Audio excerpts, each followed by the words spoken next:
Kabanata 1, sumasakit na ang ulo ni Phil sa sobrang lakas ng tugtugan na kanyang naririnig. Alam niyang kapag nagpatuloy pa ito ay talagang mabibingi na siya.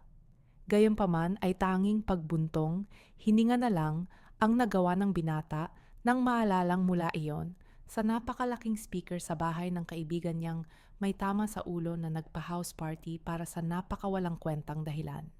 Why did I go here in the first place, damn it? Drink, sir? Matinis ang boses ng babaeng waitress na may dalang tray ng wine. Nasa harapan niya ito at bahagya pang hinihimas ang braso ng binata. Iritado niya itong binalingan.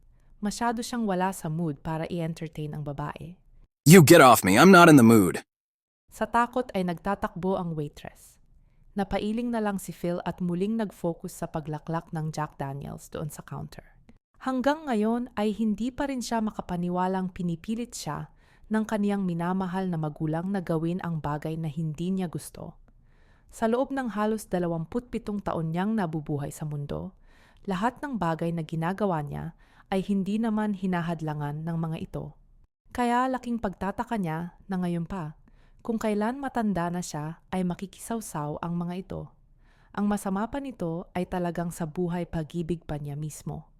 Gusto siyang ipakasal ng mga magulang sa isang babaeng hindi naman niya kilala at halos ayaw niya rin namang makilala.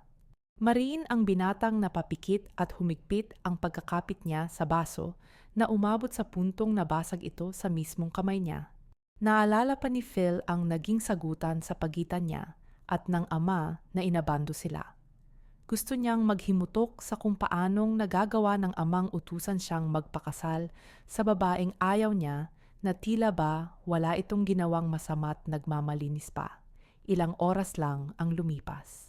Hindi maalis sa isip ni Phil ang umiiyak na mukha ng ina at ang galit na mukha ng ama niya na ngayon lang muling nagpakita matapos ang halos ilang taon. Dude, what the hell? Out of nowhere, RM cussed. RM Blanco is his very own best friend. Ang may saltik na nagpasimula ng walang kwentang party sa sarili nitong wala ring kwentang bahay. Agad siya nitong dinaluhan at ito na mismo ang tumanggal ng durog na baso sa ngayon ay nagdurugo niyang kamay. What's wrong with you, fucker? Did you just broke my glass? Damn you! 50 pesos yan? RM hysterically uttered. Ano pa nga ba ang aasahan niya sa kaibigang wala ring kwenta? Siyempre, mas mag-aalala ito sa baso kaysa sa kanya.